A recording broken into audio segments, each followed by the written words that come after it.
close your eyes and take a deep breath. Now imagine waking up tomorrow in the year 1347. No, wait, actually don't pick 1347, that's plague year. Let's say 1250. Surely that's safer, right? Spoiler alert, it's not. Let your body relax as we embark on this journey together, because tonight we're going to explore in excruciating, historically accurate detail why you, yes you, lying there in your comfortable bed with your temperature-controlled room and your indoor plumbing would absolutely, positively not survive a single day in medieval times. And I don't just mean you'd have a bad day. I mean, you'd probably be dead, diseased, or desperately wishing for death before the sun set on your first medieval afternoon. Breathe deeply. This is going to be a long night, but at least you're not actually in the Middle Ages. Why this topic? Why now?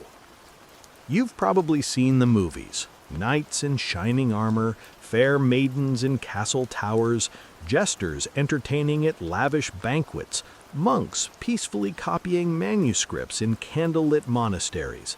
Maybe you've been to a Renaissance fair, eaten a turkey leg and thought, this seems kind of charming.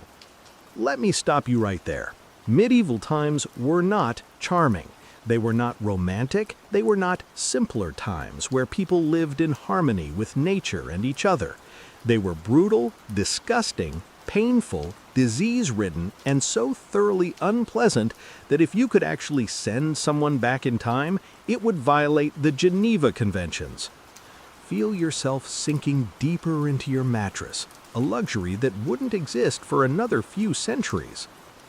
The Middle Ages in Europe, roughly 500 CE to 1500 CE, were 1,000 years of what we might generously call humanity figuring things out the hard way.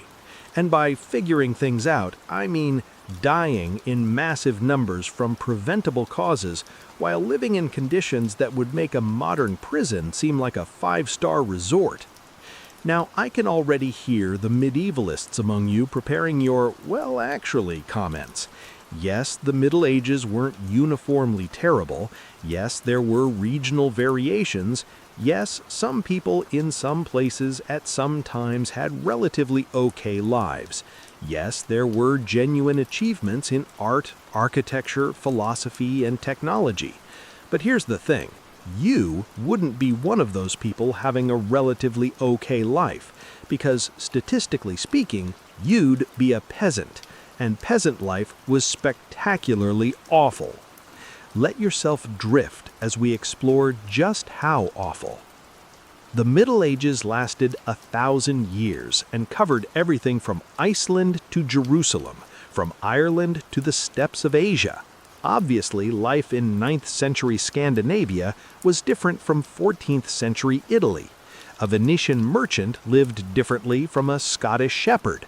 For this documentary, we're going to focus primarily on Western Europe, England, France, and the Holy Roman Empire, roughly between 1000 and 1300 CE. This is the period most people picture when they think medieval times. It's the era of castles and cathedrals, knights and crusades, feudalism in full flower. But don't worry, we'll visit other times and places too, because people found creative ways to suffer everywhere. Breathe slowly. Let the reality sink in. The central thesis. Here's what we're going to prove over the next 6 hours. Every single aspect of medieval life, from the moment you woke up to the moment you went to sleep, assuming you survived that long, would be so foreign, so uncomfortable, so dangerous, and so disgusting that you, a modern person with modern sensibilities and a modern immune system, would be in a constant state of physical pain, existential terror, and gastrointestinal distress. You wouldn't know how to do anything useful. You wouldn't be able to eat most of the food. You'd die from drinking the water. You'd freeze in winter. You'd be covered in parasites. You'd be in constant pain from untreated dental problems and injuries. You'd watch people die around you from causes you couldn't explain. And if any of 1,000 common dangers didn't kill you first, the sheer psychological trauma of medieval existence would break you. Let this comfortable thought lull you toward sleep as we begin our tour of medieval horror. Your first morning in medieval times. Waking up, if you slept at all. Close your eyes and imagine waking up in a medieval peasant's cottage. Actually, wait, before we get to waking up, let's talk about where you're waking up. You're not in a bed. Well, you might be in something called a bed, but it bears no resemblance to what you think of as a bed. You're lying on a sack stuffed with straw, possibly on a raised wooden platform, possibly just on the floor. The straw is moldy. It's also home to several families of mice, countless insects, and quite possibly a chicken or two, because in many peasant homes, the animals lived inside with the family. Feel yourself sinking into your modern mattress, appreciating it for perhaps the first time. The mattress you're lying on hasn't been changed in months, maybe years. Why would it be? Fresh straw is valuable. You use it for animal bedding, for thatching roofs, for dozens of essential purposes. You don't waste it just because your sleeping straw has become a compressed, smelly, bug-infested mat. You're covered with a blanket, if you're lucky enough to own one. It's made of rough wool that hasn't been washed since it was woven. It's scratchy. It smells like wet sheep, smoke, and human sweat. It's also full of lice. Breathe through this image. We're just getting started. The room you're in is dark. Not dark like your bedroom with the curtains closed. Dark like a cave. Dark like the inside of a sealed box. Because medieval peasant homes had tiny windows, if they had windows at all. And those windows definitely didn't have glass. Glass windows were for the wealthy. Churches, castles, the homes of successful merchants. Your windows, if you have them, might have shutters, or oiled parchment, or just open holes in the wall that you cover with a cloth when it's really cold. This means your room is either freezing cold, because the shutters are open for light, or pitch black, because they're closed for warmth. There's no in between. You don't get light and warmth, you choose one. Let yourself appreciate your modern windows as you drift deeper. The walls around you are made of wattle and daub, basically sticks woven together and covered with a mixture of mud, straw, and dung. Yes, dung. Animal poop was a valuable building material. Mixed with mud and straw, it dried hard and provided insulation. Your walls are also probably not straight.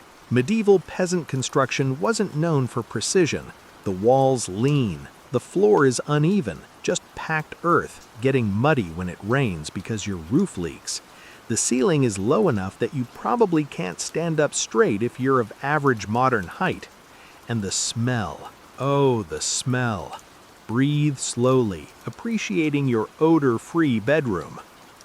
Your home smells like smoke because there's a fire burning in the middle of the room and no chimney. The smoke is supposed to escape through a hole in the roof, but a lot of it doesn't, so the inside of your home is perpetually smoky. Your eyes burn, your throat is raw, you're coughing constantly. Everyone in medieval times coughed constantly. The smoke is mixed with the smell of unwashed humans, unwashed animals, moldy straw, human waste. We'll get to the toilet situation shortly. Cooking smells from whatever you ate yesterday, and the general mustiness of a building that's essentially a damp wooden box filled with organic matter slowly rotting. This is your bedroom. This is where you slept, or tried to sleep. Let's talk about your night's sleep, because it was terrible. First, it was cold. Unless it's summer, it was desperately cold. That fire in the middle of the room, it went out around midnight, and nobody was getting up to restart it because firewood is precious, and you need it for cooking tomorrow. Close your eyes and imagine being that cold every night. You went to bed wearing all your clothes because that's what you do in winter. You own maybe 2 or 3 garments total, and you're wearing all of them, sleeping in them, and will wear them again tomorrow, and the next day, and the next. You'll wear these same clothes for months before you wash them, because washing clothes is an enormous undertaking involving heating large amounts of water, which requires firewood, which is expensive. So you're cold, wearing your dirty clothes, covered by your itchy blanket, lying on your moldy straw in your smoky room. And you're itching constantly because you have lice. Everyone has lice. Lice are just part of life. Head lice, body lice, pubic lice. The Middle Ages were a paradise for parasites. You've had lice since childhood. You'll have them until you die. You spend a portion of every day picking lice out of your hair and the hair of your family members. It's a bonding activity. Feel yourself scratch at phantom itches as you listen. But lice aren't your only bedmates. You've also got fleas. Fleas from the animals that live in your house. Fleas from the straw you're lying on. Fleas that breed in the rushes on the floor, if you're fancy enough to have rushes on the floor instead of just dirt. And then there are bed bugs. Bed bugs were so common in medieval times that they weren't even considered unusual. They were just another thing that bit you in the night. Medieval medical texts include treatments for bed bug bites, the way modern texts might discuss mosquito bites. So you're lying there, cold, itchy, being bitten by multiple species of parasites, trying to sleep. But you can't sleep because you're also in pain. Breathe deeply. Feel gratitude for your pain-free existence. You have a toothache. Of course you have a toothache. Everyone in medieval times had dental problems. You've never brushed your teeth because toothbrushes won't be invented for centuries. You've never seen a dentist because dentistry as we know it doesn't exist. If a tooth becomes infected enough, the barber will pull it out with pliers, without anesthetic. For now, it just throbs constantly. Your back hurts from the brutal physical labor you did all day. Your hands are calloused and cracked and painful. You have a cut on your leg that's showing signs of infection. It's red, swollen, and hot to the touch. You're hoping it will heal on its own because the alternative is blood poisoning and death. It's you again. Sorry to hear it. You've managed to survive another night. That's incredible. Congratulations. I'm guessing you're hungry. You're always hungry. You ate dinner, a bowl of pottage, vegetable stew, and a piece of dark bread, but it wasn't enough. It's never enough.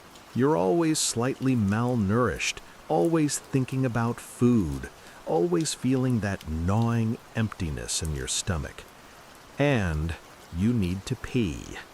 Oh, do you need to pee? The toilet situation, or lack thereof. Let yourself relax as we discuss one of the most pressing concerns of medieval life. Where do you go to the bathroom? The answer is, it depends on who you are.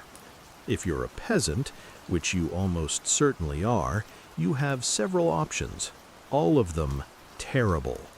Option 1, you have a chamber pot. This is a pottery vessel kept in the corner of your room. When you need to urinate in the night, you crouch over the chamber pot. The chamber pot is emptied in the morning by whoever drew the short straw, who carries it outside and dumps it somewhere. Into the street, into a nearby ditch, into the river if you live near one, into a designated cesspit if your town is fancy. The chamber pot is not washed between uses. Why would it be? Water is for drinking and cooking, not for washing chamber pots. Breathe slowly. Appreciate your porcelain throne. Option 2, you go outside. You walk out into the dark. Remember, no street lights, no flashlights, just darkness. Find a semi-private spot and do your business. In winter, this means going outside into the freezing cold. In summer, it means navigating your way in the dark while trying to not step in the feces of everyone else who's had the same idea. Where does all this human waste go? Great question. The answer is not far.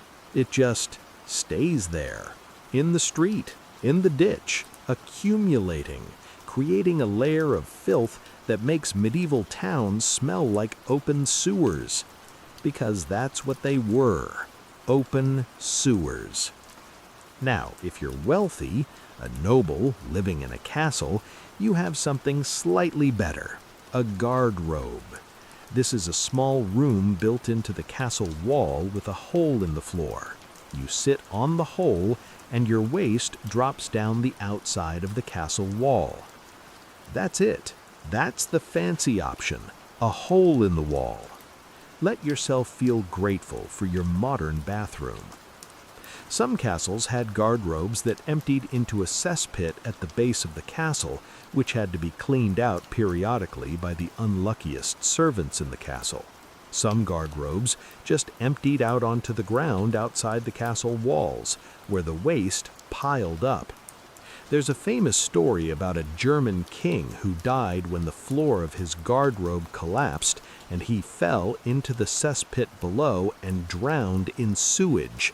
This happened in 1184. King Heinrich VI drowned in a pit of human feces. Medieval times, everyone. Oh, and toilet paper doesn't exist. You're using leaves, moss, your hand and then washing it, maybe, or a communal sponge on a stick if you're using a public latrine in a Roman-style bathhouse, which still existed in some places. Yes, a communal sponge that everyone shares. Think about that as you drift off to sleep. Getting dressed in your already dirty clothes. You've made it through the night. The sun is rising. You're still alive. Congratulations. Time to get dressed. Except you're already dressed because you slept in your clothes. Close your eyes and imagine wearing the same outfit for 4 months straight. Your basic outfit, if you're a male peasant, consists of a linen undershirt, maybe, undershirts are somewhat luxurious, a wool tunic that falls to about your knees, wool brays, basically medieval underwear, loose trousers, wool hose, like leggings tied to your brays, leather shoes if you own them, or wooden clogs, or just wrapped cloth. If you're a female peasant, a linen underdress, again, maybe, a wool dress, an apron, a head covering, required for married women. Similar footwear situation. Feel the scratchiness of unwashed wool against your skin. This wool has never been washed. Well, it was washed when it was fleece before it was spun and woven, but the garment itself never washed. Wool shrinks when you wash it, so you don't wash wool garments. You just wear them, and wear them, and wear them. The linen undershirt, if you have one, might get washed occasionally. Linen can handle washing, but occasionally means maybe a few times a year. Washing clothes requires heating water, which requires firewood, which costs money. You don't waste resources on cleanliness. Your clothes are also torn and patched. You've patched these garments so many times that it's hard to tell which parts are original. You'll patch them again when they tear again. You'll wear these same basic garments for years until they literally fall apart, at which point you'll salvage the good parts to patch other clothes. Breathe deeply. Think about your closet full of clean clothes. And the smell. We need to talk about how you smell. You smell bad. Really bad.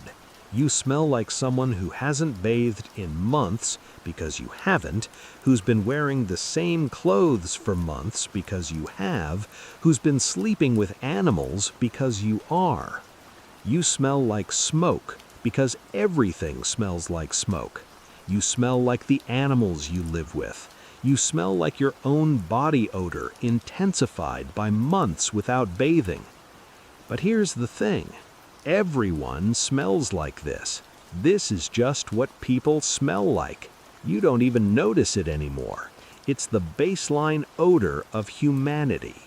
The only people who smell different are the very wealthy, who can afford servants to heat bath water, who have access to soap, who own enough clothes to change regularly. And even they don't smell great by modern standards. Let yourself appreciate your daily shower as you sink deeper into relaxation. You're awake, you're dressed in your filthy clothes, and you're hungry. Time for breakfast. Except there's no breakfast. Not really. The concept of 3 meals a day is relatively modern. In medieval times, most people ate 2 meals, dinner, midday, and supper, evening. Breakfast, if it existed at all, was maybe a piece of leftover bread, maybe some ale, because you can't drink the water. Close your eyes and feel your stomach growl.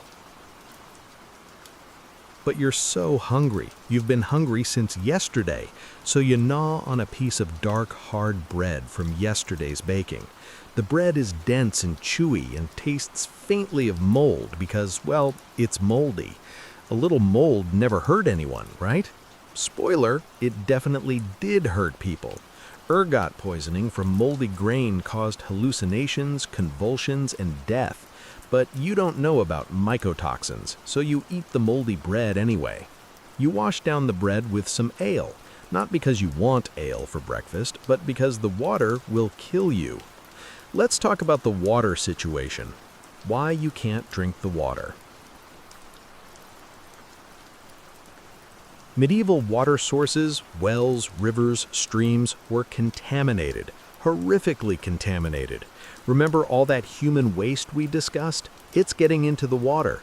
Remember the animals living in and around the town? Their waste is getting into the water. Remember the tanneries and dye works and butchers? Their waste is getting into the water. Breathe slowly as we discuss this disgusting reality. Medieval people didn't understand germ theory. They didn't know about bacteria or viruses. They didn't know that drinking feces-contaminated water would give you dysentery, cholera, typhoid, or any number of deadly diseases. But they did notice that people who drank water got sick more often. So the solution was, don't drink water. Drink ale or wine instead. The alcohol in ale and wine killed some of the bacteria. The brewing process involved boiling water, which also killed bacteria. So ale and wine were safer than water, even though medieval people didn't understand why. This means you're drinking weak ale for breakfast, and for lunch, and for dinner, every day, for your entire life.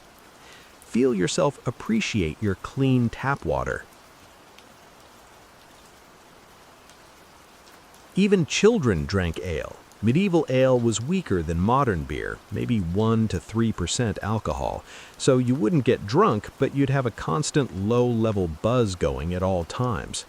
This probably made medieval life more bearable. You'd need me at least slightly drunk to tolerate medieval existence. Of course, making ale requires grain that could be used for food. So there's always a tension between using grain for bread, nutrition, or ale, safer than water but less nutritious. In times of famine, this becomes a life and death calculation. But even when you drink ale instead of water, you're not safe, because medieval ale often had things floating in it, bits of grain, dead insects, who knows what else. You just drink around them or strain it through your teeth. Breathe deeply. Try not to gag. You've been awake for an hour now. You're wearing your dirty clothes, you've eaten your moldy bread, you've drunk your questionable ale. Time to wash your face and start the day, right? Except, washing your face isn't really a thing. Let yourself relax as we explore medieval hygiene practices. Medieval people did have concepts of cleanliness, but they were very different from ours. The idea of daily bathing would seem obsessive and wasteful to them. Water is heavy to carry, firewood is expensive to heat it with, and honestly, what's the point? You're just going to get dirty again. Some medieval people believed that bathing was actually unhealthy.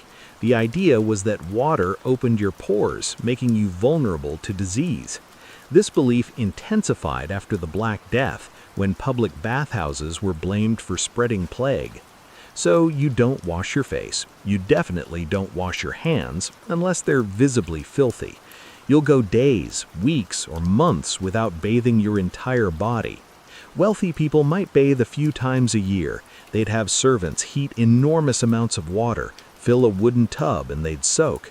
This was a major event, planned in advance. But you're not wealthy. You're a peasant. You might bathe once or twice a year, if that. Maybe in summer you go swimming in a river. That counts as bathing, sort of. Feel the grime accumulating on your skin as you listen. What about washing your hands before eating? Nope, you eat with your hands. Forks haven't been invented for table use yet, and you don't wash them first. You just wipe them on your clothes if they're particularly greasy. What about after using the toilet? Maybe you rinse your hands in a bucket of water, maybe you just wipe them on your clothes. Hand washing with soap is not a standard practice. This is why everyone is always sick. This is why diseases spread so easily. This is why life expectancy was so low. And speaking of which, your life expectancy. Spoiler, it's not good. Let's talk about how long you're likely to live in medieval times, because it's not long. Close your eyes and contemplate your mortality. Average life expectancy in medieval Europe was somewhere between 30 and 40 years, but that number is misleading because it includes infant mortality, which was catastrophic. Roughly 1 in 3 children died before their 5th birthday. Diseases we can prevent or easily treat today, measles, whooping cough, diarrhea, killed children by the thousands. So did accidents, malnutrition, and simple bad luck. If you survived childhood, your life expectancy improved significantly. You might live into your 50s or even 60s if you were lucky and didn't die from injury, disease, famine, war, or childbirth if you were female. But here's the thing, you probably wouldn't survive childhood. Breathe slowly. Feel grateful for modern medicine. And even if you did survive to adulthood, your quality of life would be poor. By your 30s, you'd be feeling old, your teeth would be falling out, your joints would hurt, your back would be ruined from years of physical labor, you'd have scars from injuries that healed badly. You might be partially deaf from years of infections, your eyesight might be failing, and there's nothing to be done about it. Eyeglasses exist but are rare and expensive. You'd look elderly by 40. You'd be considered elderly by 50. People in their 60s were rare enough to be remarkable. And you die, probably in pain, possibly suddenly, almost certainly without really understanding why. From what would you die? So many options. Infection from a minor injury, dysentery or cholera from bad water, tuberculosis, incredibly common, pneumonia, the plague if you lived during an outbreak, childbirth complications if female, famine, war, murder, accidents, old age if you were incredibly lucky. Let this cheerful thought carry you towards sleep. But you're not dead yet. You've survived the morning. Time to start your workday.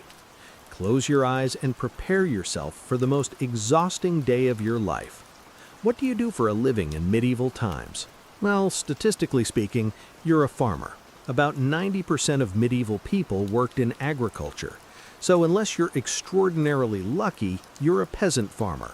And peasant farming in medieval times was brutal. You don't own your land. You're a serf, bound to the land owned by a noble. You farm his land in exchange for protection and the right to farm a small plot for yourself. You can't leave. You're not exactly a slave, but you're not free either. You're somewhere in between, a serf. Feel yourself sinking deeper as we explore your daily labor. Your workday starts at dawn because you can't waste daylight. You grab your tools, a wooden plow, a scythe, a hoe, all handmade and heavy, and you head to the fields. It's spring, time for plowing. Have you plowed a field? Of course not. Nobody has. Not in the modern world. We have tractors for that. But you don't have a tractor. You have a wooden plow pulled by an ox, if you're lucky. If you're not lucky, you're pulling the plow yourself. Let me describe plowing with a hand plow so you can fully appreciate what you're in for. Breathe deeply. Feel your muscles ache in sympathy. You guide the plow behind the ox, holding the wooden handles, using all your body weight to keep the plow blade in the earth as the ox pulls forward. The plow is heavy. The ground is rocky and uneven. Tree roots snag the blade. Rocks jolt your arms when you hit them. You do this for hours. Your hands blister, your back screams, your shoulders feel like they're being pulled from their sockets. The ox is stubborn and needs constant guidance. You breathe in dust. Sweat pours down your face, stinging your eyes. And you're doing this to plant crops that will mostly go to your Lord, not to you. You'll keep maybe a third of what you grow. The rest goes to your Lord as rent, to the church as tithes, and to the tax collector. You're working yourself to death to enrich other people. Close your eyes and feel the injustice of it. Let's say it's summer now, time for harvesting. You're in the fields with a scythe, cutting wheat. Have you used a scythe? It's harder than it looks. You swing the long blade in a smooth arc, cutting the grain stalks, moving in rhythm. You do this for 10, 12, 14 hours a day because the harvest won't wait. Your hands blister and bleed. Your back feels like it's breaking. You can't stand up straight anymore. You're covered in sweat and dust and bits of grain. Insects swarm around you. The sun beats down mercilessly. And you have to work fast because if it rains before you get the grain harvested and dried, it will rot. A year's worth of food gone. Famine, death. So you work until you literally can't lift your arms anymore. Then you work some more. Breathe slowly. Feel grateful you've never had to do this. In winter, the work is different but no less brutal. You're repairing tools, mending fences, cutting firewood, caring for animals. There's always something to do. Agricultural life doesn't have weekends or vacations. Well, that's not entirely true. You get Sundays off, and holy days. Medieval Christianity had a lot of holy days, feast days for various saints. This could add up to 50 to 60 days off per year. But off doesn't mean leisure. It means you're not working in the fields for your Lord. You're still doing chores, still taking care of your own plot, still cutting firewood, mending clothes, all the endless maintenance tasks of medieval life. And on Sundays and holy days, you're expected to go to church. This isn't optional. Church attendance is mandatory. If you don't show up, you'll face social consequences, possibly legal ones, depending on how strict your local lord and priest are. The food you're eating and dying from. After hours of backbreaking labor, it's finally time for dinner, the main meal of the day. You're starving. What's on the menu? Close your eyes and prepare to be disappointed. For peasants, the diet was monotonous and barely adequate. You're eating pottage. This is vegetable stew, and it's what you eat for almost every meal. It's whatever vegetables are in season: onions, leeks, cabbage, turnips, beans, peas, boiled in water with maybe a little grain and maybe, if you're lucky, some meat scraps. Pottage is boring. It's also your main source of nutrition, so you eat it every day, twice a day, for your entire life. Breathe slowly. Appreciate the variety in your diet. Bread. Dark, heavy bread made from rye or barley or whatever grain is cheapest. The bread is dense and chewy and often contains bits of grit from the millstone that ground the flour. This grit wears down your teeth, contributing to your dental problems. Wheat bread exists, but it's for the wealthy. You eat the rough stuff. Ale. As discussed, this is your main beverage. Cheese, if you have access to it. Cheese was a way to preserve milk, hard, salty cheese that could last for months. Eggs, occasionally, if your chickens are laying.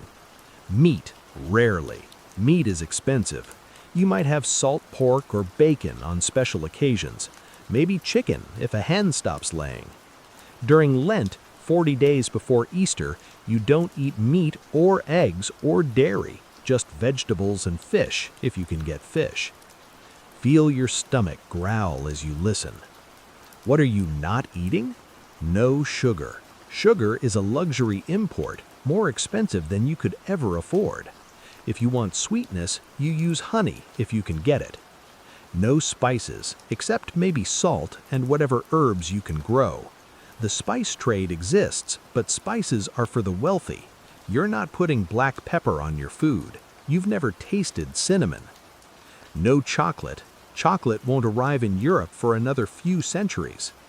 No coffee or tea. These also haven't been introduced yet. No fresh fruits out of season. You eat apples in fall when they're harvested. The rest of the year, no apples. Same with all fruits. Whatever's in season, that's what you get. No refrigeration, so food spoils quickly. You eat it when it's fresh or you preserve it, salting, drying, pickling. Preserved food tastes terrible, but it keeps you alive through winter. Close your eyes and imagine eating this diet for your entire life. Now let's talk about the food that's actively trying to kill you. Ergot poisoning. Ergot is a fungus that grows on rye and other grains, especially in wet weather. It contains compounds similar to LSD. If you ate ergot-contaminated grain, you experience hallucinations, convulsions, gangrene, and death. Ergot poisoning was common enough that it had a name, St. Anthony's fire. Whole villages would be affected, experiencing mass hallucinations. Some historians think ergot poisoning contributed to witch trial hysteria. Food poisoning. Without refrigeration or understanding of food safety, food poisoning was constant. You're eating meat that's been sitting out in the heat. You're eating dairy products that are slightly off. You're eating vegetables that grew in soil fertilized with human waste. Diarrhea is just part of life. Dysentery kills thousands. You can't always tell safe food from unsafe food, so you take your chances. Breathe deeply. Feel grateful for your refrigerator and food safety regulations. Malnutrition. Even when you're eating enough calories to survive, you're not getting proper nutrition. Vitamin deficiencies are common. Scurvy, vitamin C deficiency, rickets, vitamin D deficiency, beriberi, vitamin B1 deficiency. All common. You're always slightly malnourished. You're shorter than you would be with proper nutrition. Your bones are weaker. Your immune system is compromised. You get sick more easily. And if there's a bad harvest, you don't have malnutrition, you have famine. Actual starvation. People eating bark and grass and anything they can find. People dying in the streets. Famine was a regular occurrence in medieval times. Roughly once every generation there would be a serious famine. Crops failed due to bad weather, or war destroyed the harvest, or disease killed the livestock, and suddenly there wasn't enough food. When famine came, the weakest died first, the very young, the very old, the already sick. Then everyone else started dying too. The Great Famine of 1315 to 1317 killed millions across Europe. It rained constantly. Crops rotted in the fields, grain couldn't be dried, everything molded. People starved. They ate their animals, then their seed grain, which meant no crops next year either, then anything they could find. There are records of cannibalism during the Great Famine. People were that desperate. Let this cheerful thought lull you toward sleep. You're working yourself to death on land you don't own, eating barely enough to survive, and for what? Close your eyes and prepare to be angry. You don't get to keep most of what you produce. Your labor belongs to other people. First, there's your Lord, the noble who owns the land you're farming. You owe him labor service, you work his fields for a certain number of days per week, rent, a portion of your harvest goes to him, various fees, you pay to use his mill to grind grain, his oven to bake bread, his wine press. You can't just build your own, that's illegal. Breathe slowly. Feel the weight of feudal obligations. Then there's the church. The church demands tithes, 10% of your produce goes to the church, fees for baptisms, marriages, funerals, labor on church lands, and donations for various purposes. The church is enormously wealthy. They own vast amounts of land. They build massive cathedrals that cost fortunes. Meanwhile, you're starving, but you still have to pay your tithes because refusing means excommunication, and excommunication means going to hell. Then there are royal taxes. The king needs money for wars, for his court, for whatever. So there are taxes on your land, on your animals, on sales transactions. Special taxes when the king needs extra money. After your lord, the church, and the king take their cuts, you're left with maybe a third of what you produced, maybe less. And you have no say in any of this. No representation, no vote, no voice. You're a serf.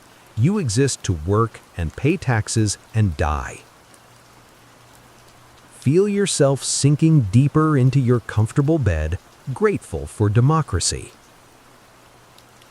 The feudal system is built on the idea that everyone has a place in society ordained by God. The king rules because God chose him. The nobles are noble because God made them that way. And you're a peasant because, well, God must want you to be a peasant. It's the natural order of things. To question this is to question God's plan, which is heresy, which gets you killed. So you accept it. You bend your back and you work. Because what choice do you have? The legal system, and why you're doomed if you're accused of anything. Let's say you're accused of a crime in medieval times. How does the legal system work? Close your eyes and prepare for injustice. First, understand that there's no presumption of innocence. If you're accused, you're probably guilty. Why else would someone accuse you? There's no forensic evidence, no crime scene investigation, no DNA testing, just accusation and then various methods of determining guilt. One option, trial by combat. You and your accuser fight. God will grant victory to the righteous party. So if you're innocent, you'll win the fight. Of course, this means justice depends on who's a better fighter, not who's actually innocent. But that's God's will, apparently. Breathe deeply. Feel grateful for the modern justice system. Another option, trial by ordeal. There are several types. Trial by hot iron. You carry a red-hot iron bar for a certain distance, your hand is bandaged, 3 days later the bandage is removed. If your burn is healing cleanly, you're innocent. If it's infected, you're guilty. Trial by hot water. You plunge your hand into boiling water to retrieve a stone, same bandage procedure. Trial by cold water. You're tied up and thrown into blessed water. If you float, you're guilty. The pure water rejects you. If you sink, you're innocent. Of course, if you sink, you might drown, but at least you died innocent. The logic here is that God will protect the innocent and punish the guilty through these ordeals. The reality is that everyone's burns got infected because medieval medicine, so everyone was guilty by that measure. And in trial by cold water, whether you floated or sank often depended on how you were tied up, how much air you had in your lungs, and sheer chance. But it's God's judgment, so it must be right. Close your eyes. Thank whatever deity you believe in that you live in the modern era. If you're found guilty, punishments include fines, if you can pay, public humiliation, stocks, pillory, whipping, mutilation, cutting off hands, ears, nose, tongue, depending on the crime, branding, and execution, hanging, beheading, burning, drowning, or breaking on the wheel. Prisons exist, but they're mainly for holding people before trial, not as punishment themselves. And here's the fun part. Different people are subject to different laws. Nobles are judged by their peers. Clergy are judged by church courts. Peasants get the harshest treatment. If a noble kills a peasant, the penalty is a fine. If a peasant kills a noble, the penalty is a horrific public execution designed to terrorize other peasants into obedience. Justice is not blind. Justice can see your social class just fine, and it judges accordingly. Breathe slowly. Let this injustice wash over you. Remember that infected cut on your leg we mentioned earlier? Let's talk about what happens when you need medical care in medieval times.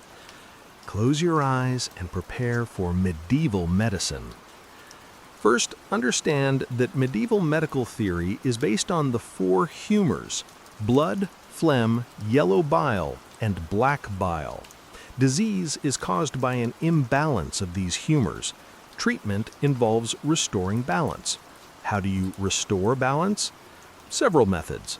Bloodletting, cutting a vein or applying leeches to drain excess blood. Purging, giving medicines that make you vomit or have diarrhea. Diet changes, eating foods that supposedly balance your humors. Herbal remedies. Some actually work, many don't, some make things worse. Feel yourself sinking deeper, grateful for evidence-based medicine. Let's say your cut is infected. You go to see the barber surgeon. Yes, the same person who cuts hair also performs surgery. They have sharp blades, so why not? The barber surgeon examines your leg. The infection is spreading. Red lines are running up your leg. That's blood poisoning, though he doesn't call it that. His treatment options: clean the wound with wine or vinegar. This might actually help. Apply a poultice of herbs. Might help, might do nothing, might make it worse. Bleed you to remove bad blood. Definitely doesn't help. If it's really bad, amputate the leg. Breathe slowly. Contemplate amputation without anesthesia. If you need amputation, here's how it goes. You're given alcohol to drink, a lot of alcohol. This is your anesthesia. You're held down by several strong men. The barber surgeon uses a saw to cut through your leg. You scream. Everyone screams during surgery. It's expected. The wound is cauterized with a red-hot iron to stop the bleeding. You probably die anyway from shock or infection. If you survive, you're now a one-legged peasant, which severely limits your ability to do the back-breaking agricultural labor you depend on to survive. So you'll probably starve. Close your eyes. Feel grateful for modern surgery. What about other medical conditions? Toothache? The barber pulls the tooth with pliers. No anesthetic. Sometimes they pull the wrong tooth. Sometimes they break the tooth and have to dig out the pieces. Sometimes the patient dies from the infection afterwards. Broken bone. They try to set it. Sometimes it works. Often it heals wrong, leaving you with a crooked, painful limb. Childbirth. Incredibly dangerous. Roughly 1 to 2% of births result in the mother's death. This doesn't sound like much until you realize that women often had 5 to 8 children, which means a substantial risk of death over a reproductive lifetime. If there are complications, breech birth, placental problems, bleeding, the mother often dies. The baby often dies. Sometimes both die. Medieval midwives did their best, but they were working with limited knowledge and no tools, no forceps, no C-sections, or very rarely and usually fatal, no way to stop hemorrhaging. Mental illness? Not understood at all. Attributed to demonic possession or moral failings. Treatment might include prayer, exorcism, or being locked away. Epidemic diseases. No treatment. You pray and hope you don't get sick. If you do get sick, you pray and hope you survive. That's it. That's the plan. Breathe deeply. Appreciate your access to health care. The Black Death, which struck Europe in 1347, killed roughly 1/3 to 1/2 of the population. Between 75 and 200 million people died. Medieval medicine had no answer for it. Doctors tried bloodletting, purging, burning aromatic herbs to purify the air, carrying flowers to smell. Plague doctors with their bird beak masks filled with flowers. None of it worked. People died in agony, covered in swollen black buboes, coughing up blood, delirious with fever. Entire families wiped out, villages abandoned, bodies piled in the streets because there was no one left to bury them. And the survivors had no idea what had caused it or how to prevent it from coming back. It did come back in smaller outbreaks for centuries. Let this cheerful thought carry you into deeper relaxation. Entertainment and leisure. The few minutes per day you're not working or dying. After your brutal workday, you have a little time before bed. What do you do for fun in medieval times? Close your eyes and imagine your limited entertainment options. If you're a peasant, you have few options. Talking with neighbors, drinking at the alehouse, folk dancing on feast days, watching or participating in village festivals, listening to traveling performers, rare, playing simple games, having sex, free entertainment. That's kind of it. You don't have books, you can't read anyway, literacy rates for peasants were near zero. Why would you need to read? You're a farmer. You don't have music unless someone in the village plays an instrument. Maybe there's a drum or a flute. On feast days, maybe a traveling minstrel comes through. You don't have art. Your home has no decoration except maybe a cross. Art is for churches and nobles. You don't have theater, except mystery plays performed by the church, religious stories designed to teach Bible stories to the illiterate masses. Breathe slowly. Feel grateful for your unlimited entertainment options. Festivals were important breaks from the monotony. Harvest festivals, Easter, Christmas, Saints' Days, these were times for celebration. You'd have special food, maybe meat. You'd drink more than usual. You'd dance. You'd play games. Village festivals included competitions, wrestling, archery, stick fighting. These were rough. Sometimes people got hurt, but it was a chance to show off and win prizes, usually food or drink. There were also cruel entertainments, bear baiting, chaining a bear and setting dogs on it, cockfighting, public executions, treated as entertainment. People brought their children. Medieval people found violence entertaining because violence was part of daily life. Death was commonplace. Suffering was everywhere. So why not make a show of it? If you're noble, you have better entertainment options. Hunting, which is a major pastime for nobility. Hawking, hunting with trained birds of prey. Tournaments, basically extreme sports with a high death rate. Banquets with multiple courses and entertainment. music and poetry, chess and other board games, reading if you're literate. But you're not noble, you're a peasant, so you get the alehouse and some folk dancing if you're lucky. Close your eyes. Imagine a life with so little joy. Women's lives, even worse than men's. If you're a woman in medieval times, everything we've discussed is worse. Let yourself relax as we explore the additional horrors of being female in the Middle Ages. First, you have fewer rights. You can't own property in your own name, except in rare circumstances. You can't hold political office. You can't testify in court in many jurisdictions. You're under the authority of your father, then your husband, then your son if you're widowed. You can't choose not to marry. Marriage is expected, necessary for survival. Your family arranges your marriage, probably in your early teens. You have little say in who you marry. Then you start having babies. Over and over. As many as your body can produce because infant mortality is so high that you need to have many children to ensure some survive. Breathe deeply. Feel grateful for reproductive choice. Each pregnancy carries that 1 to 2% risk of death. After 5 pregnancies, you've faced a roughly 5 to 10% cumulative risk of dying in childbirth. And you're not done having babies. You might have 8 or 10 pregnancies over your reproductive years. Between pregnancies, you're breastfeeding the previous baby, which provides some protection against pregnancy, but not complete protection.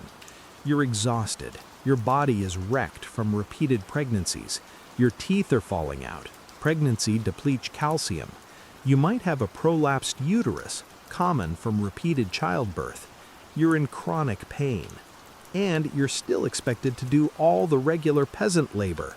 Pregnancy doesn't exempt you from farm work. You work in the fields until you go into labor. You give birth, rest for a day or two, then go back to work.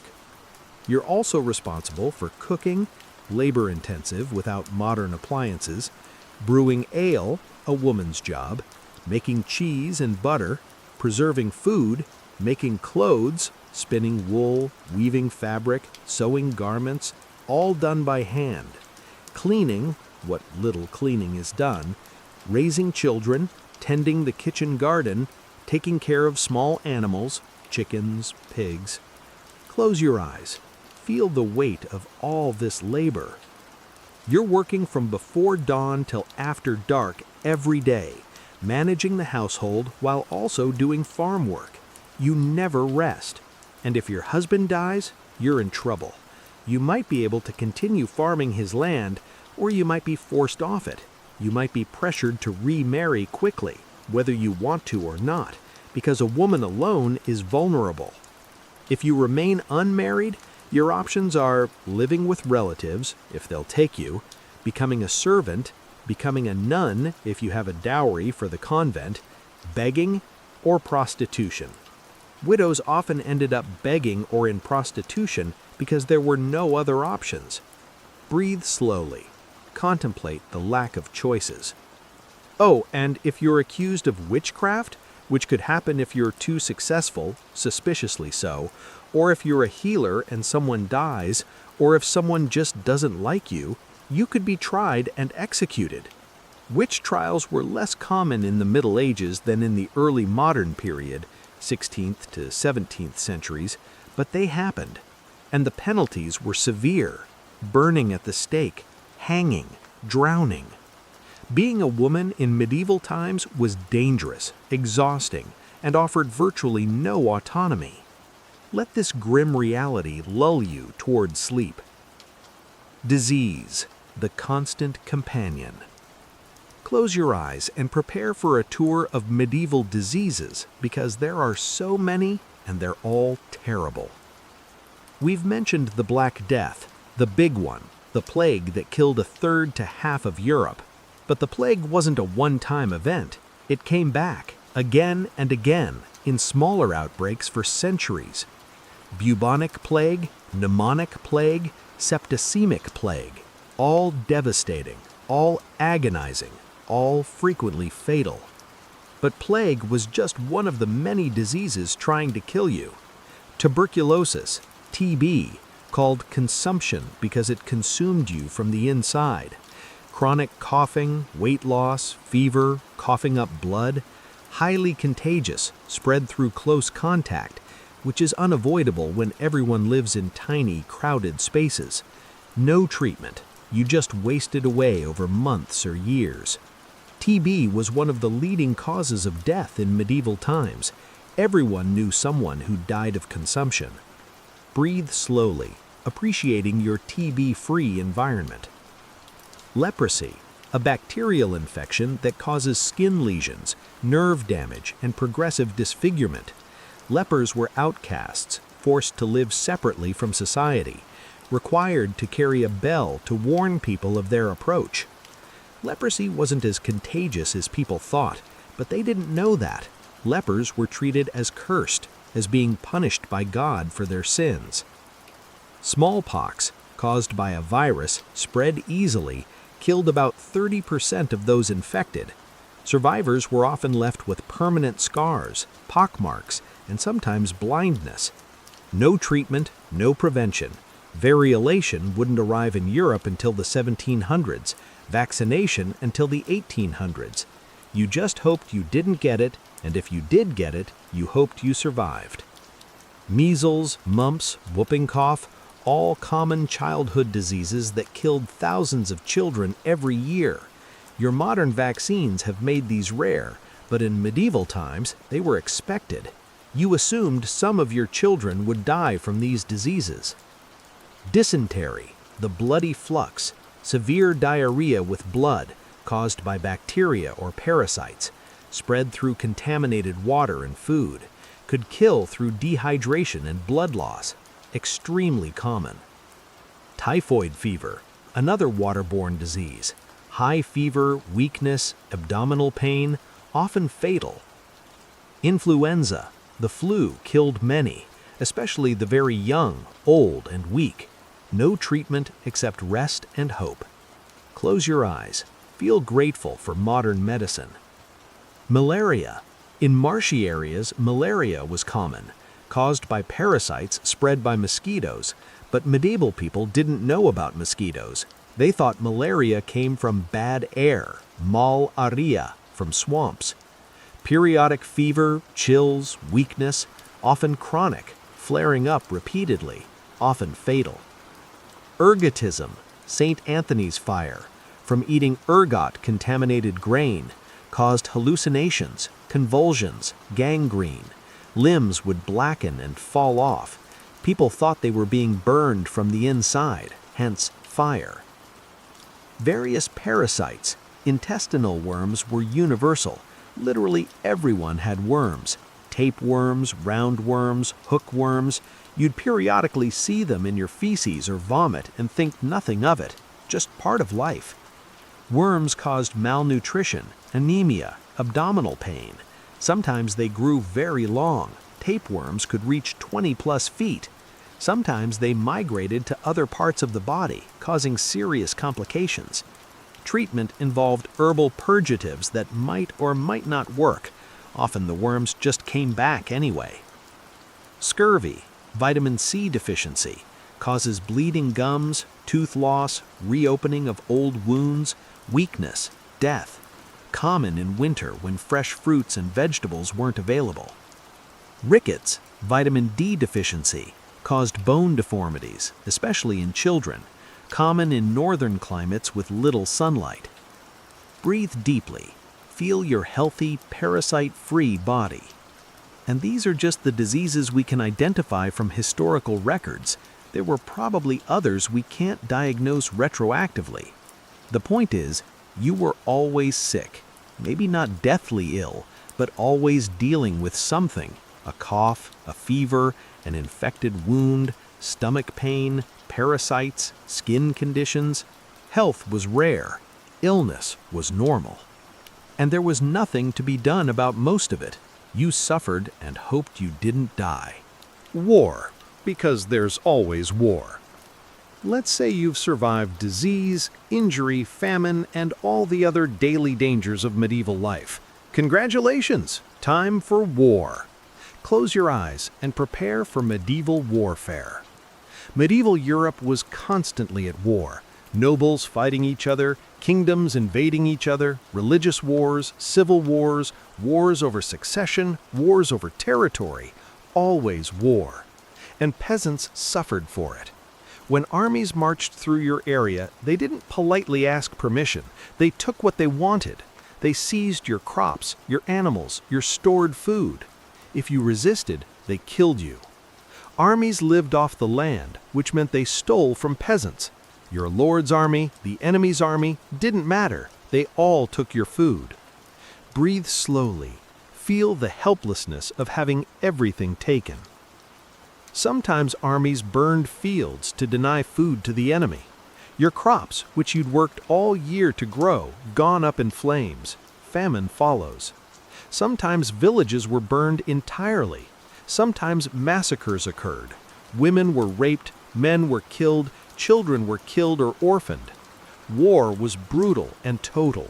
There were no Geneva Conventions, no rules of engagement. Armies did what they wanted. And you might be conscripted. Your lord could demand that you serve in his army. You had no choice. You'd be handed a spear or a bill, a farming tool adapted for combat, and sent to fight. You had no training, no armor, no idea what you were doing. You stood in a line with other peasants and hoped you didn't die. Medieval battles were horrific. Close combat with swords, axes, maces, hammers. Men hacking at each other, bones breaking, blood everywhere, screaming, chaos. If you were lucky, you stood in the back ranks with a long pole weapon and tried to stab the enemy from a distance. If you were unlucky, you were in the front ranks where you'd die quickly. Close your eyes. Imagine the terror. If you survived the battle, you still might die from infection of your wounds, or you might be captured and ransomed if anyone would pay for a peasant, which they wouldn't, or you might be executed. Medieval warfare had a high casualty rate, and not just from battle. Disease killed more soldiers than combat did. Armies marching through the countryside, living in camps, drinking bad water, eating bad food, dysentery and typhoid killed thousands. And even if you survived and made it home, you'd find your farm had been plundered, your family might be dead or scattered, your home might be burned. War ruined lives, and there was always another war coming. Breathe deeply. Feel grateful for peace. The Church, your spiritual overlord. The Catholic Church in medieval Europe had absolute power over your spiritual life and tremendous influence over your daily life. Let yourself relax as we explore the Church's dominance. First, understand that everyone was Catholic. There was no religious choice. The Protestant Reformation wouldn't happen until the 16th century. If you lived in Christian Europe, you were Catholic. Being anything else, Jewish, Muslim, a heretic, was dangerous. Jews faced persecution and periodic expulsions. Muslims in Christian territories were often forced to convert or leave. Heretics were burned at the stake. So, you're Catholic. What does this mean? You attend Mass every Sunday. This is mandatory. The Mass is in Latin, which you don't understand. You stand through the service. No pews for peasants. You don't take communion except maybe once a year at Easter. Communion is for the worthy, and you're just a peasant. The priest tells you how to live, what to believe, what sins to avoid. You confess your sins regularly. If you don't, you can't receive communion, which means you can't enter heaven when you die. Breathe slowly. Feel the weight of religious control. The Church teaches that your position in life is ordained by God. You're a peasant because God wants you to be a peasant. To try to rise above your station is pride, a sin. To question the social order is to question God's plan. The Church also teaches that suffering is good for your soul. Hardship brings you closer to God. Your miserable life is actually a blessing. It's preparation for heaven. This is convenient for the nobles and the Church, less so for you. The church controls time itself. The church bells mark the hours. The church calendar determines when you work and when you rest, when you feast and when you fast. Lent, the 40 days before Easter, is a time of fasting and penance. No meat, no eggs, no dairy, no celebrations. You're already half-starved, and now you're supposed to fast. Failure to observe Lent properly is a sin. Your priest watches to make sure you're following the rules. Close your eyes. Feel controlled from above. The church also has tremendous wealth.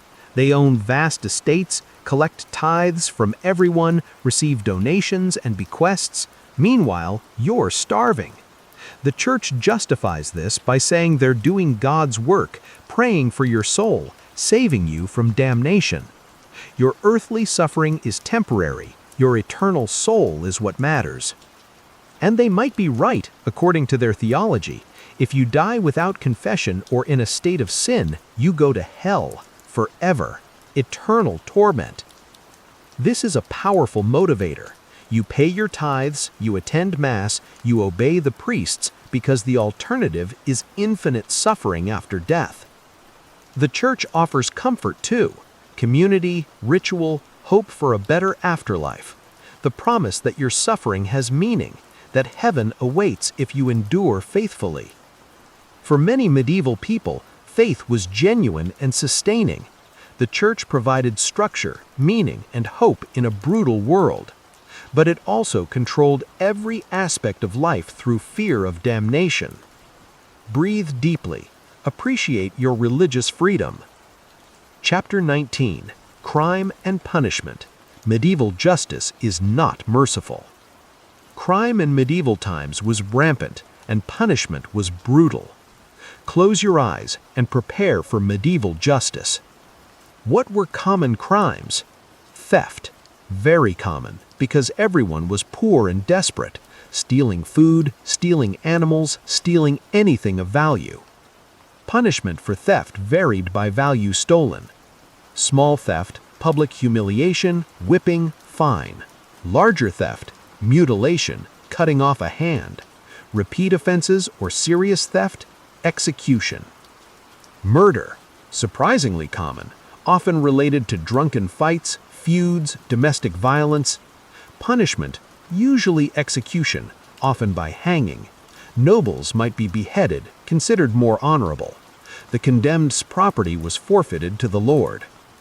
Assault, fighting, brawling, causing injury.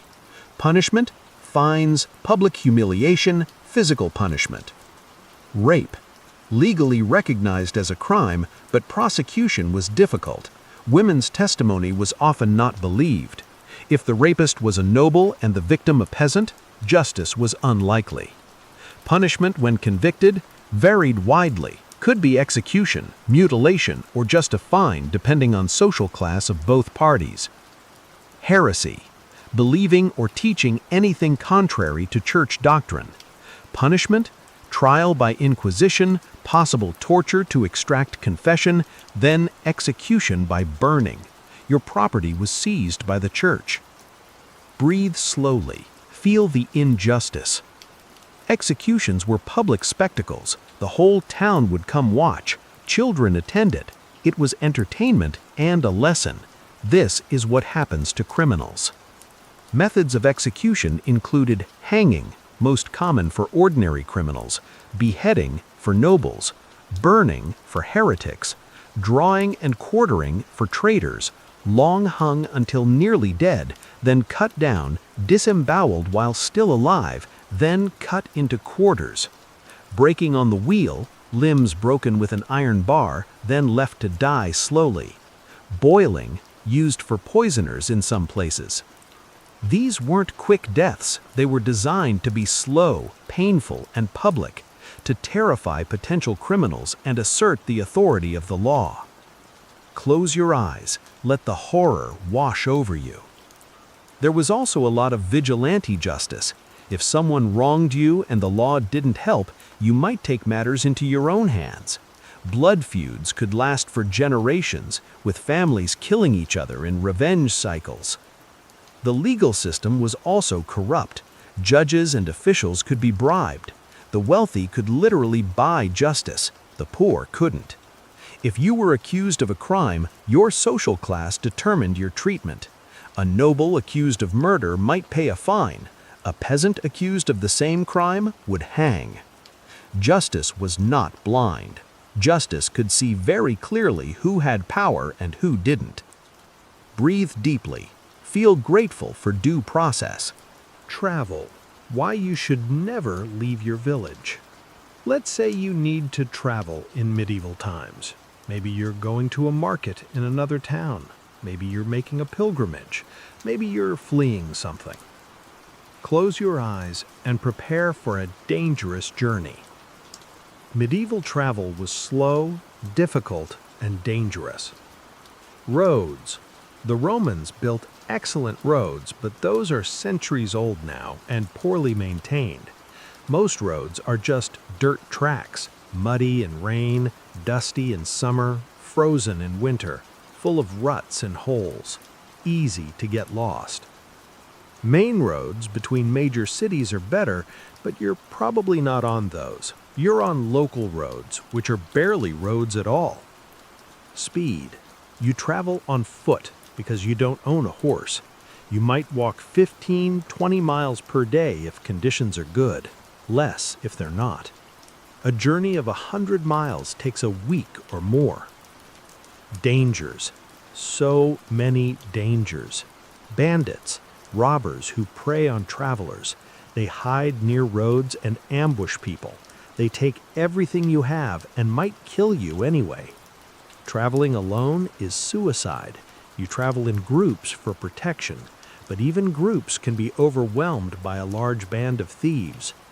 Breathe slowly. Feel the constant threat. Wild animals, wolves, bears, wild boar.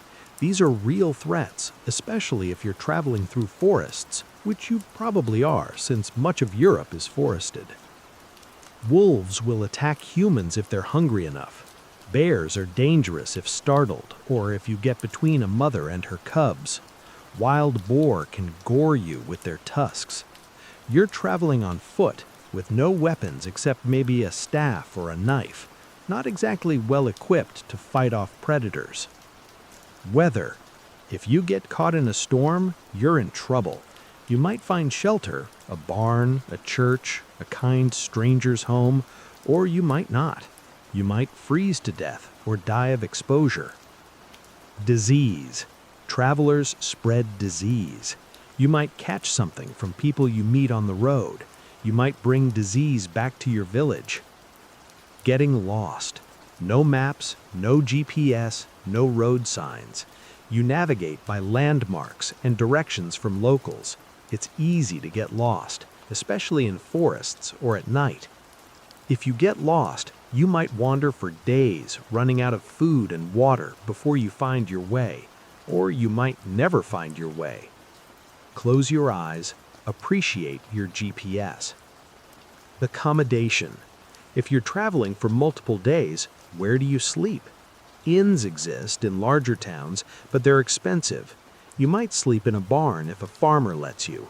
You might sleep by the roadside if you have no other option. Sleeping outdoors means exposure to weather, animals, and bandits. Inn beds are not comfortable. You're sharing a bed with strangers. Bed sharing was common in medieval inns. The bed is full of lice and bed bugs. The room is full of fleas. The food might give you food poisoning, but it's better than sleeping outside.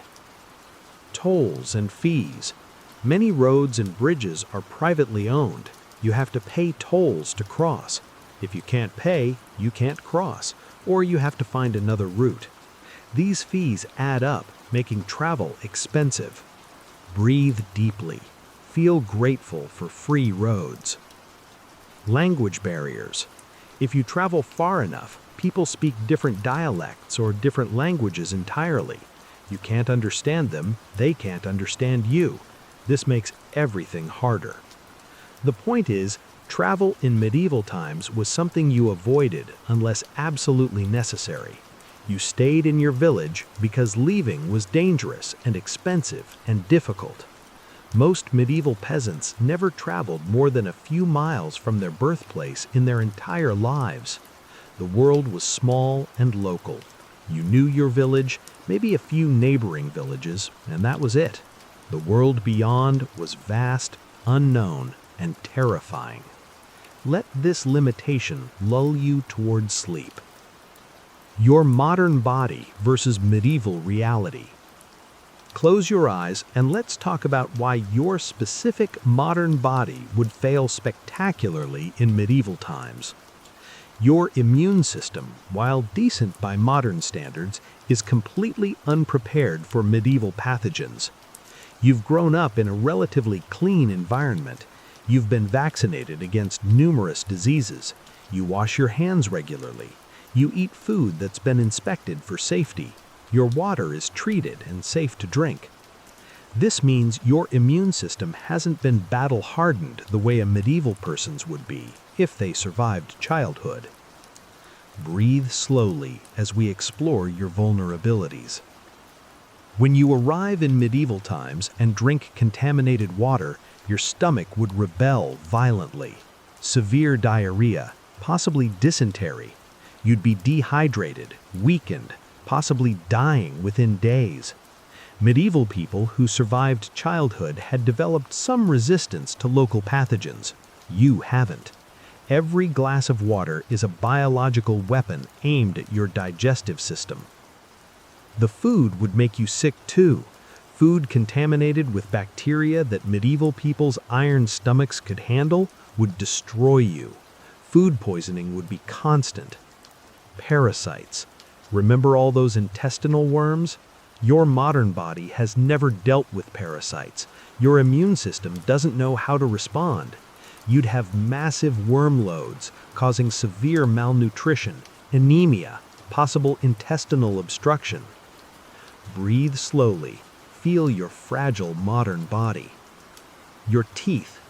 You have modern dental work, fillings, maybe crowns, possibly orthodontic work. None of this can be maintained in medieval times. Fillings would fall out, dental work would deteriorate, you'd develop cavities, toothaches, abscesses. Eventually, you'd need teeth pulled, which means the barber with pliers, no anesthetic. You'd be in constant dental pain, unable to eat hard foods, suffering from infections that spread from your teeth to your bloodstream. Your eyes. If you wear glasses or contacts, you're in trouble. Glasses exist, but are rare and expensive. Contacts don't exist at all. If you're nearsighted, you'd be functionally impaired. If you're severely nearsighted, you'd be almost blind. Good luck farming when you can't see. Your medications.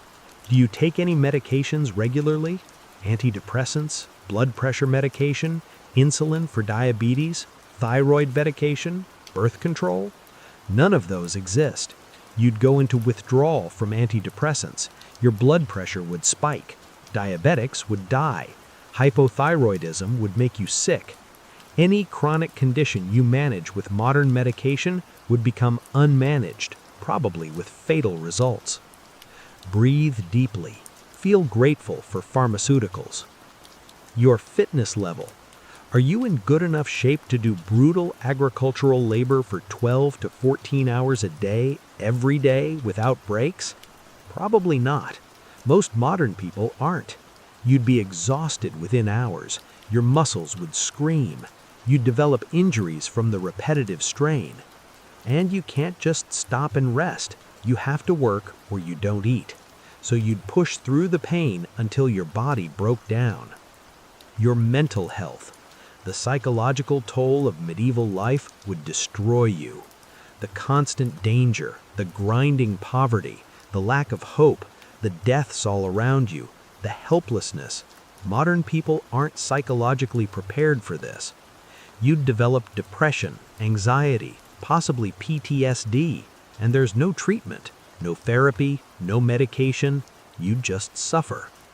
Many modern people would break psychologically within weeks or months. Some would just give up, stop trying to survive, let death come. Let's talk about your job skills. What do you do for a living now? software engineer, marketing manager, teacher, accountant, retail worker, whatever it is, it's completely useless in medieval times. Let yourself relax as we explore your incompetence. You know how to use computers. Computers don't exist. You know how to drive. Cars don't exist. You can read and write. That's actually useful if you can find work as a scribe, but you probably can't read or write Latin, which is the language of official documents in the church. Your modern English is useless. Middle English is barely intelligible to you. You know math. That could be useful if you could become a merchant or moneylender, but you don't have capital to start. You're a peasant, remember? Breathe slowly. Feel your irrelevance. What you don't know? How to farm with hand tools, how to plow with an ox, how to plant, tend, and harvest crops, how to preserve food, how to butcher animals, how to spin wool, how to weave fabric, how to make bread from scratch, including harvesting, threshing, and grinding grain, how to brew ale, how to make cheese, how to repair tools, how to build or repair a house, how to start a fire without matches, how to treat wounds or illness with medieval methods, how to defend yourself with medieval weapons, how to shoe a horse, how to do literally anything necessary for medieval survival. You're completely unskilled for medieval life. You'd be a burden, unable to contribute, taking resources without producing anything of value. Other peasants would resent you. Why should they share food with someone who can't work?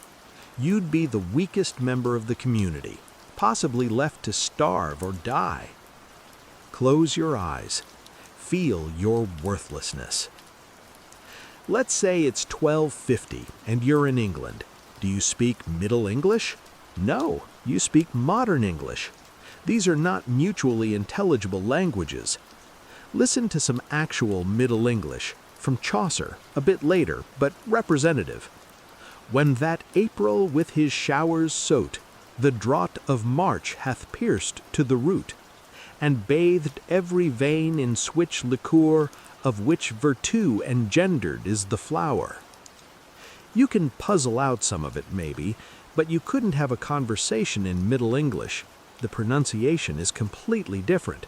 The vocabulary is different. The grammar is different. Breathe slowly.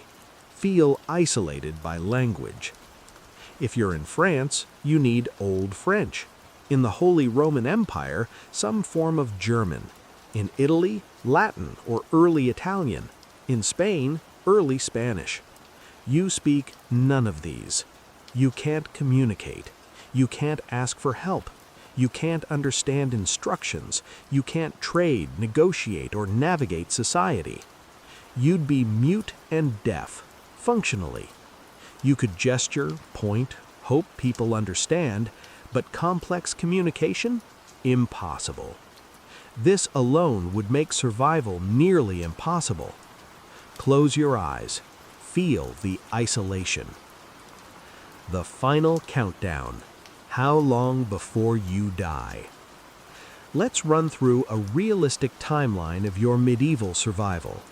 Let yourself drift as we count down to your demise. Day 1. You arrive in medieval times. You drink water. Within hours, you have severe diarrhea. You're dehydrated, weak, confused. You try to eat the food. It makes you sicker. You're vomiting and expelling from both ends. You try to sleep in the lice-infested bed. You can't sleep because you're too sick. You're in pain. You're scared. You're wondering if you're going to die. Day 2. You're severely dehydrated. In modern times, you'd go to a hospital and get IV fluids. Here, you just suffer. Maybe someone gives you ale. You try to keep it down. You're weak, dizzy, disoriented. You can't work. You can't eat. You're just trying to survive the day. Days 3 through 5. If you survive the initial water food poisoning, and many wouldn't, you're very weak. You've lost significant weight. You're malnourished. You try to work, but you can't keep up. The other peasants are annoyed. You're not pulling your weight. Breathe slowly. Feel yourself failing.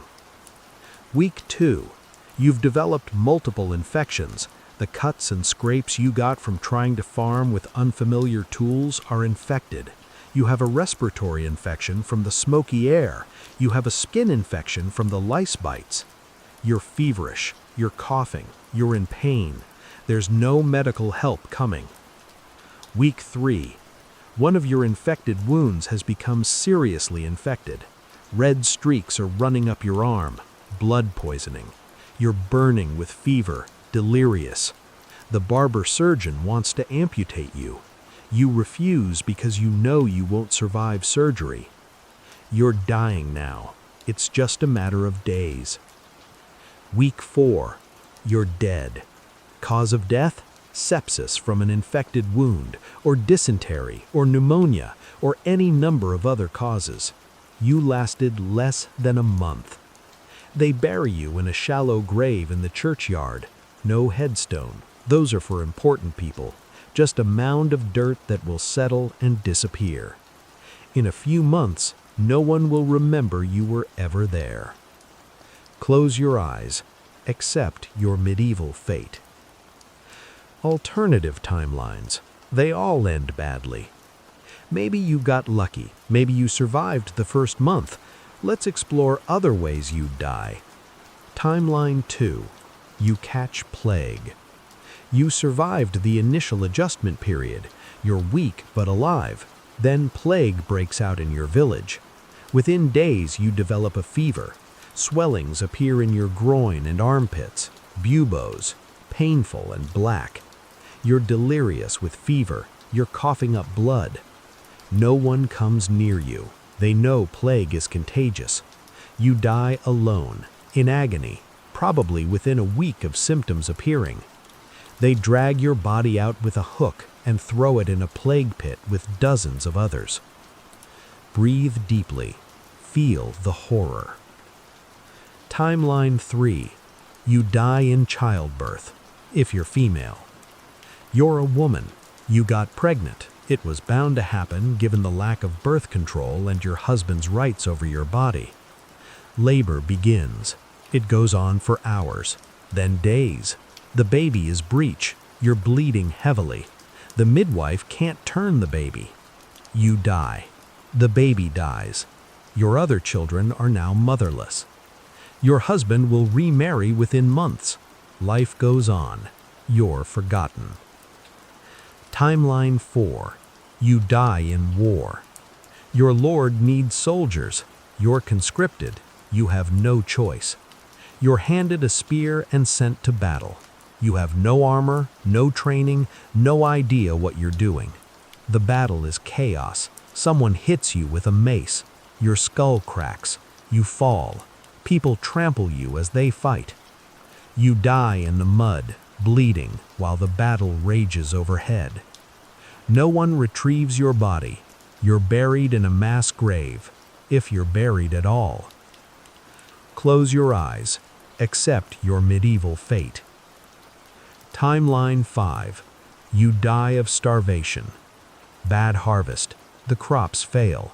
Famine comes. You eat everything edible. Then you eat things that aren't really edible. Grass, tree bark, leather. You grow weaker. Your stomach swells despite the emptiness. You can't think straight. You can't walk. You die slowly, over weeks, as your body consumes itself. Timeline 6. You are executed for a crime you didn't commit. Someone accuses you of theft. Maybe you did it out of desperation. Maybe you didn't and they're lying. Doesn't matter. Trial by ordeal. You fail. You're guilty. Punishment? Hanging. They lead you to the gallows. The whole village watches. Children are eating snacks, excited for the show. They put the noose around your neck. They kick the ladder out. You strangle slowly. It takes several minutes to die. Your body is left hanging as a warning to others. Breathe slowly. except that this is medieval justice. The point is, no matter which path you take, you die. Probably young, probably in pain, probably without dignity. Because you wouldn't last a day in medieval times. Well, you might last a day, but you wouldn't last a week or a month or a year. You'd die, and the medieval world would continue on without you, barely noticing you'd been there. Close your eyes one final time as we reflect on this journey through medieval horrors. What have we learned? Medieval times were not romantic. They were not simpler. They were not a golden age of anything except suffering and death. They were dirty, diseased, dangerous, and desperate. Life was short, brutal, and painful. The people who lived through it were tough as nails because they had to be. Survival required physical strength, psychological resilience, and a lot of luck. Most people didn't survive to old age. Most children didn't survive to adulthood. Death was everywhere, all the time. And yet, people lived. They fell in love, raised families, found moments of joy and beauty. They created art and music and stories. They built cathedrals that still stand today. They maintained communities and traditions. Human beings are incredibly resilient. Medieval people survived and even thrived in conditions that would destroy most modern people. Breathe deeply. Feel admiration for medieval resilience. But you, modern you, with your soft hands and your sensitive stomach and your need for meaning and comfort, you wouldn't make it. You're adapted to modern life. You need indoor plumbing, clean water, antibiotics, dentistry, varied diet, entertainment, education, freedom, choice. Medieval life offered none of these things. So be grateful. Be grateful every single day that you live now and not then. Be grateful for clean water from your tap, food that won't kill you, toilets that flush, showers with hot water, soap and toothbrushes, antibiotics and vaccines, hospitals and anesthesia, grocery stores and restaurants, heating and air conditioning, electric lights, books and internet, freedom to choose your work, your home, your life, not dying at age 30 from an infected paper cut. Breathe deeply. Feel overwhelming gratitude. Sleep now in comfort. You're lying in your comfortable bed, in your climate-controlled room, in your clean home, in your relatively safe society. You will wake up tomorrow with access to food, water, healthcare, and opportunity. You are living in the most comfortable, prosperous, healthy time in human history. Yes, modern life has problems: stress, inequality, climate change, political strife. These are real issues, but you're not going to die from drinking water. You're not going to watch your children die from measles. You're not going to have your teeth pulled without anesthetic. You're not going to starve when the harvest fails. You've won the lottery of human existence simply by being born in the modern era. So sleep now. Sleep peacefully. Sleep gratefully. Let yourself drift off, secure in the knowledge that you're not in medieval times. You're here. You're now. You're safe. And tomorrow, when you wake up, maybe you'll appreciate your ordinary life a little bit more. Maybe you'll be grateful for your morning coffee, your hot shower, your dentist appointment, your boring office job. Because all of these things, every modern convenience, every small comfort, is a luxury that medieval people couldn't even imagine. You are richer than kings. You are healthier than nobles. You have access to knowledge and experiences that emperors would have envied. You are living in an age of miracles. So sleep well, sleep deeply, sleep gratefully, and be very, very glad you don't have to wake up in 12:50. Breathe slowly. Let go. Drift off. You're safe here. You're home. Good night.